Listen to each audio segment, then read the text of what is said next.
요새는 부모 자식 간에 서로 바라지 않고 스스로 노력하며 살아가면 서로 편하고 좋다는 인식이 있습니다. 하지만 이처럼 하기가 어디 쉬울까요? 우리 부모님들도 엄마가 되기는 처음이었습니다. 맞아요. 자식을 남이라고 생각할 때 서운하지 않지요. 하지만 어디 자식을 남처럼 생각하는 것이 쉬운가요? 가끔은 먼저 자식들이 연락을 해주면 좋겠지만 내가 먼저 연락하지 않으면 자식들의 안부를 확인하기가 쉽지 않습니다. 나이 들어 자꾸 몸을 움직이는 일을 하면 잡념도 없어지고 자식 생각할 틈이 없고 일도 하고 돈도 벌고 내 인생을 살면 좋으련만 나이 들어 그렇게 하기가 어디 쉬운가요? 그저 무료한 일상이 반복되고 자식들과의 통화를 유일한 하루의 낙으로 사시는 분들도 많습니다. 그저 자식들이 평안하기를 바라며 잘해주진 못했을지언정 늘 걱정은 되는 것이 부모 마음이죠. 나이 들면 자식들 앞에서 을이 될 수밖에 없는 것이 부모이고 좋은 부모가 되고 싶었지만 자칫 쉬운 부모가 되어버릴 수도 있습니다. 하지만 너무 잦은 연락과 우는 소리를 한다면 이는 자식들에게 아주 큰 스트레스로 다가올 수 있습니다. 여러분은 자식에게 하루에 얼마나 연락을 하시나요? 자식들에게 연락을 했다가 서운했던 적은 없으셨나요? 여기 자식에게 하루 3번씩 연락하는 80대 김씨 할머니가 계십니다. 할머니는 오늘도 어김없이 딸에게 전화를 겁니다. 전화를 받은 딸은 한동안 말이 없습니다. 얘야, 왜 대답이 없어? 뭐하니? 엄만 허리도 아프고 다리도 아파 죽겠다. 눈도 침침한 것이 영 병원을 한번 가봐야 될 것 같은데.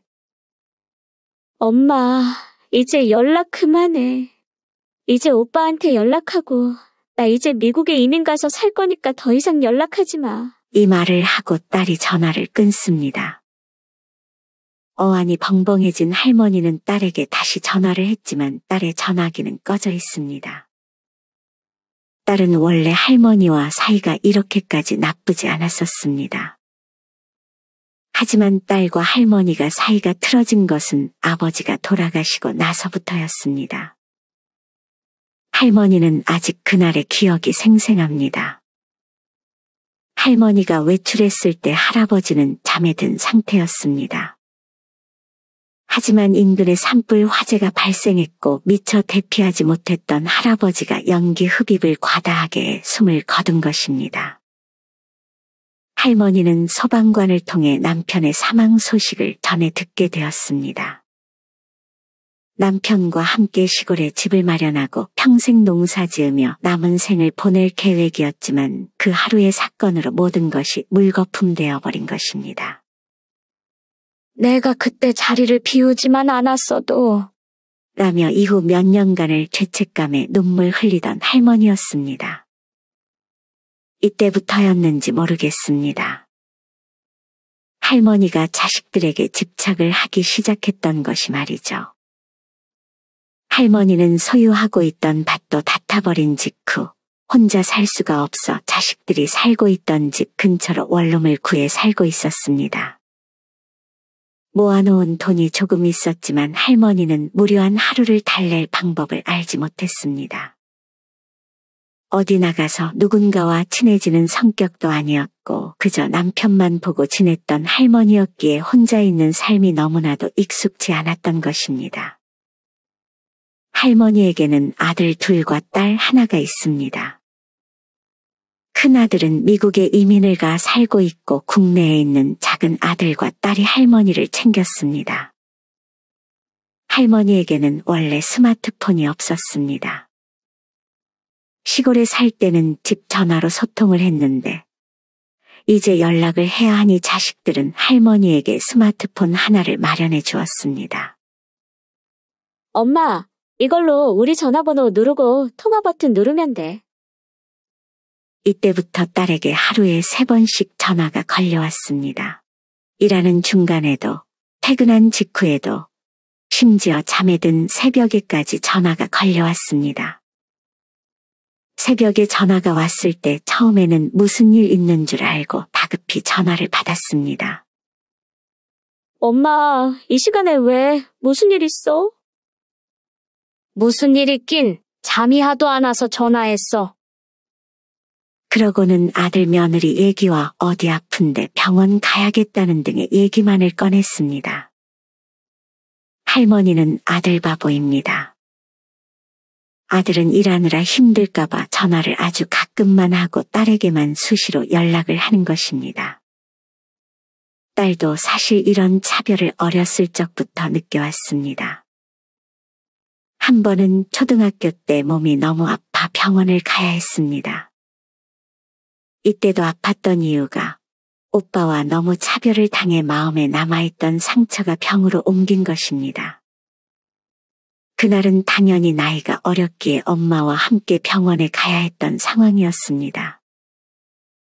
그런데 엄마는 저만치 멀리 빠른 걸음으로 딸을 앞질러 갔습니다. 아픈 딸이 못 쫓아가고 뒤처지면 엄마는 무서운 얼굴을 하며 획 돌아보며 빨리 오라고 소리를 질렀습니다.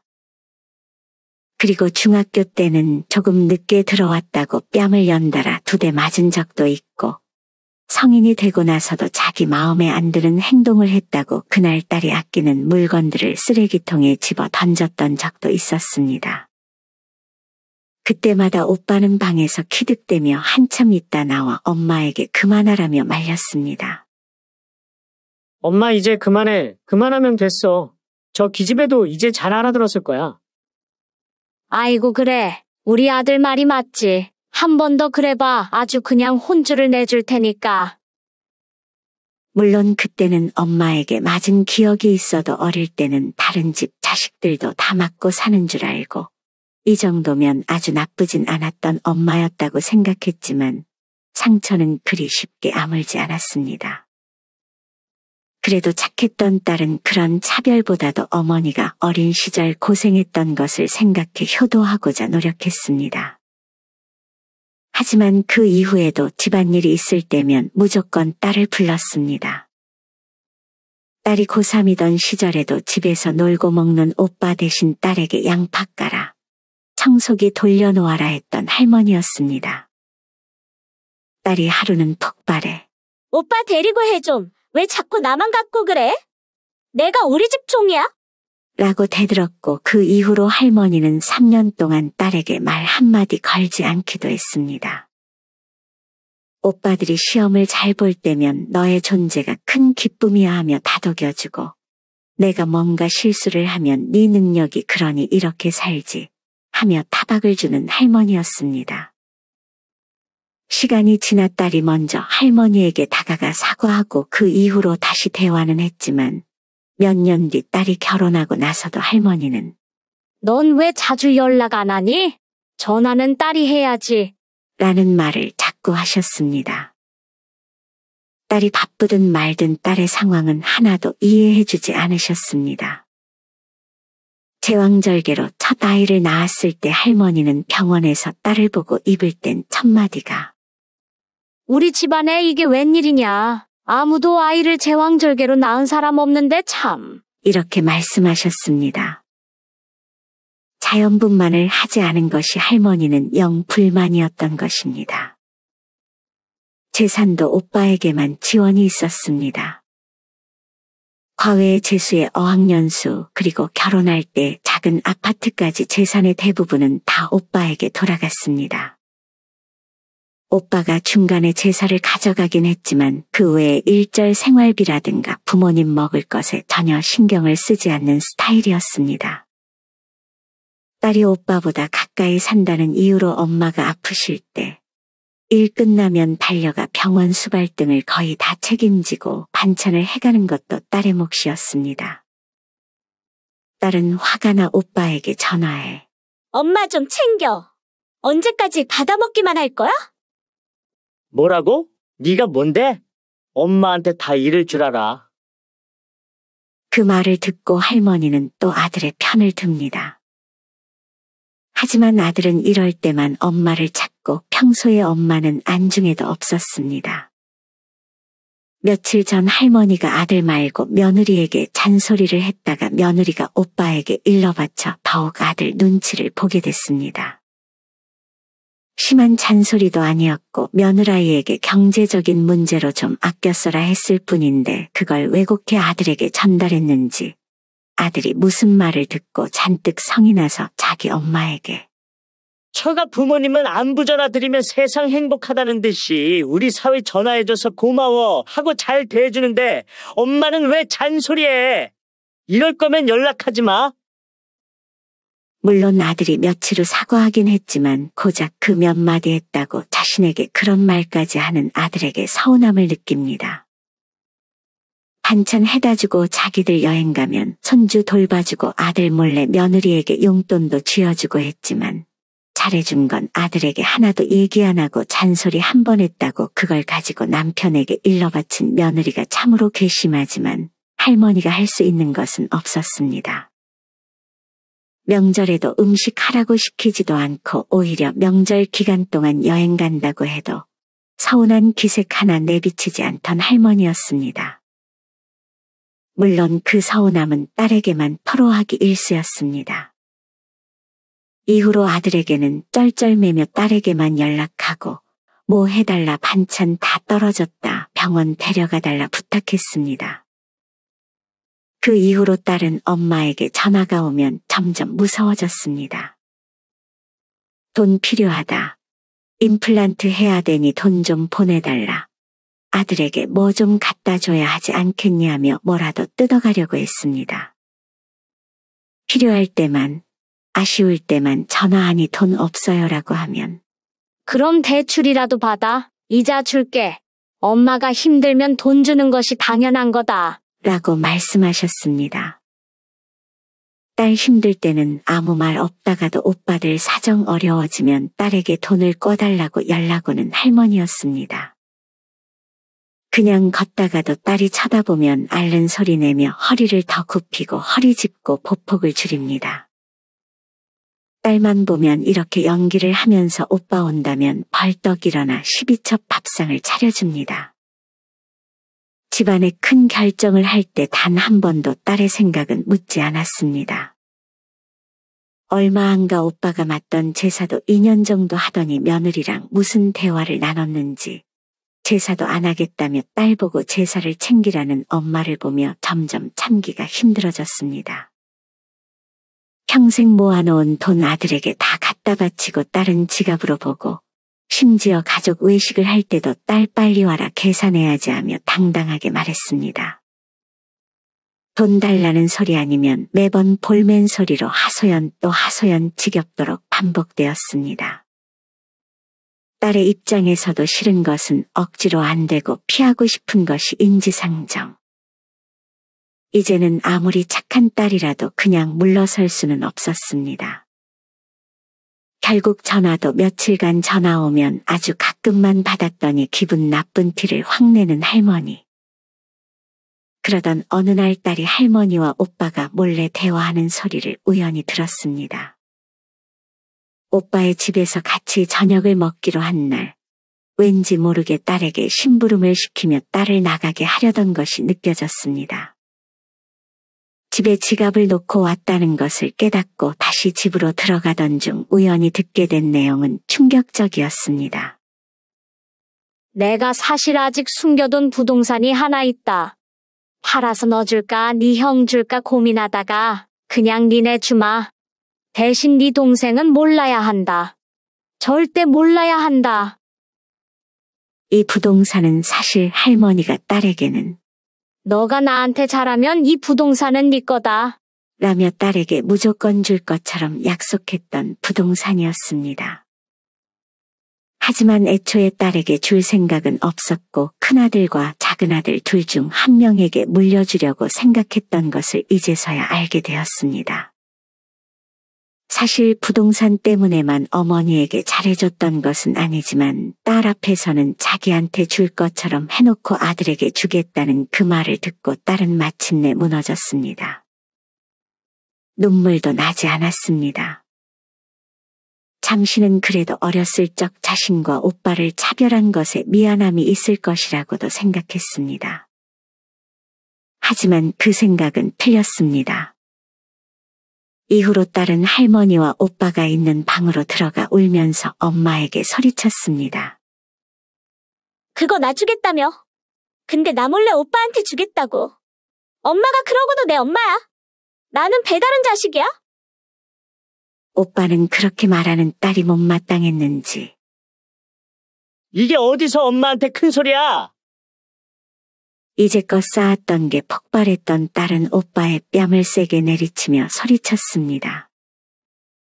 오빠는 이제껏 큰 소리치고 엄마 종처럼 돼 있으면서 자기 행동이나 돌아봐. 하지만 그때였습니다. 순간 큰 소리와 함께 딸의 뺨이 얼얼해졌습니다. 놀란 표정으로 딸이 옆을 쳐다보자 할머니가 씩씩대며 다시 한번 딸의 뺨을 내려쳤습니다. 그 순간 어릴 때 엄마한테 뺨을 맞았던 기억이 정말 잊고 싶었던, 잊으려고 수년간 노력했던 그 장면이 떠올랐습니다.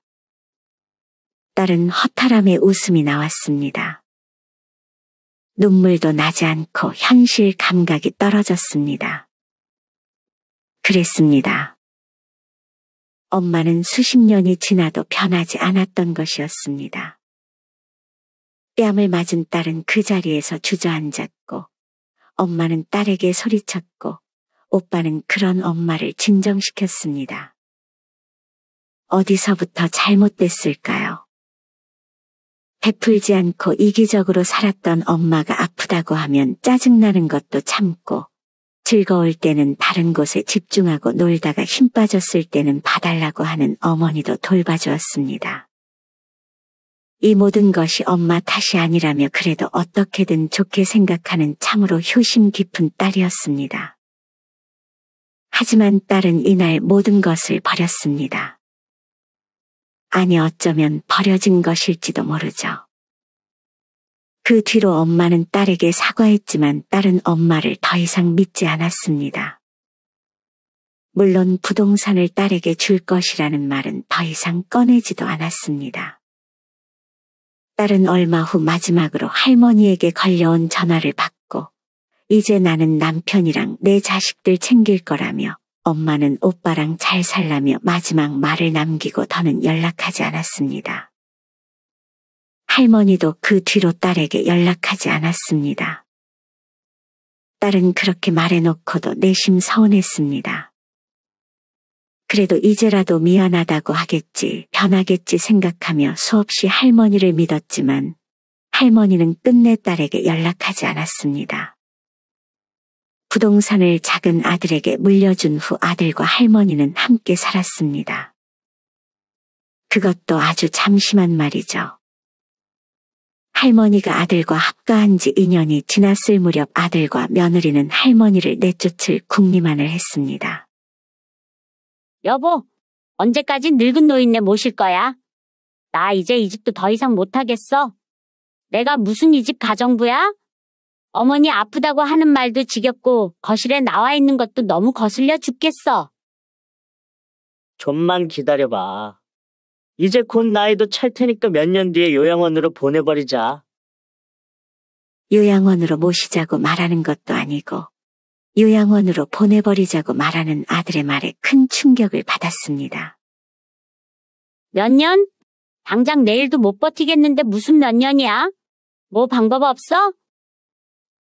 그 말을 듣고 큰 배신감을 느낀 할머니는 당장 아들 방으로 들어가 자기가 준 부동산을 내놓으라고 말했습니다. 하지만 아들은 뻔뻔하게 오해라며 며느리 달래느라 그냥 맞춰준 말이었다며 오리발을 내밀었습니다.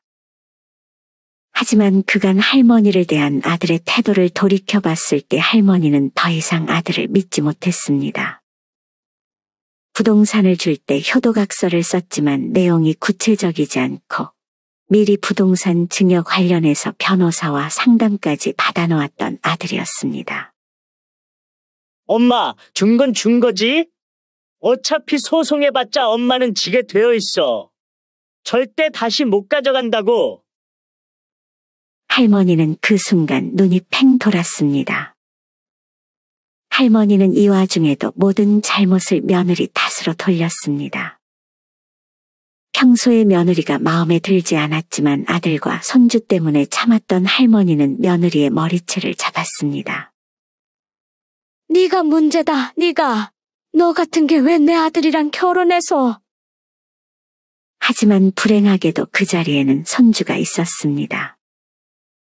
손주는 울음을 터뜨렸습니다. 할머니 나빠. 으앙.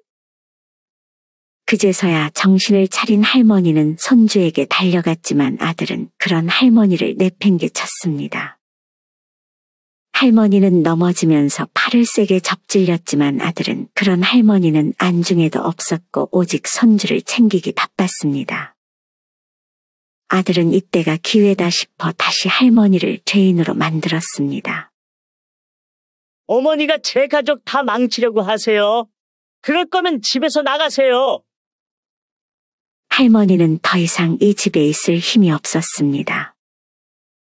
남은 짐을 챙겨 아픈 팔을 이끌고 밖으로 나온 할머니. 이제서야 딸에게 울며 다시 전화를 겁니다. 하지만 들려오는 소리는 이 번호는 없는 번호입니다 라는 음성뿐이었습니다. 딸은 전화번호를 바꾸고 외국으로 이민을 가버린 것이었습니다. 오갈 데가 없어진 할머니는 그 자리에서 흐느껴 울었습니다. 그리고 혼잣말로 중얼거렸습니다. 내가 무슨 짓을 한 거야? 평생 나를 위해 준 건 내 딸 하나뿐이었는데 내가 그런 딸에게 대체 무슨 짓을 한 거야? 할머니는 생의 막바지가 다 돼서야 딸에 대한 미안함과 후회로 참을 수 없는 고통을 받아야 했습니다. 하지만 사과를 하려고 해도 보고 싶어도 딸이 어디 있는지 도저히 찾을 방법이 없었습니다. 할머니가 조금이라도 일찍 딸의 마음을 알아줬더라면 남은 여생을 딸과 행복하게 살 수 있었을까요?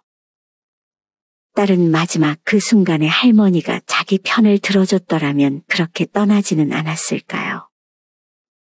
물론 이런 가정은 이제는 다 무의미해졌지만 할머니는 그날 내가 딸을 안아줬더라면, 딸 대신 아들에게 한 번이라도 딸을 대변해 큰 소리를 쳐줬더라면, 이라는 후회를 하며 조용히 골목 깊숙이 모습을 감췄습니다. 사람의 성격이 변하기는 참으로 어렵습니다. 아주 나중에 시간이 흘러서야 내 행동을 돌아보며 그때 그러지 말았어야 했는데 하며 후회하기도 합니다. 여러분 주변에 정말 여러분을 소중하게 생각해주는 사람은 누구인가요? 단지 자식이라는 이유만으로, 오래된 친구였다는 이유만으로 여기에 더 신경을 쓰고 정작 나를 소중하게 대해주는 사람에게 덜 신경 쓰고 있지는 않으신가요? 오늘의 영상을 다시 한번 보며 정말 내 인생의 소중한 사람이 누구인지 생각해보는 계기가 되셨으면 좋겠습니다.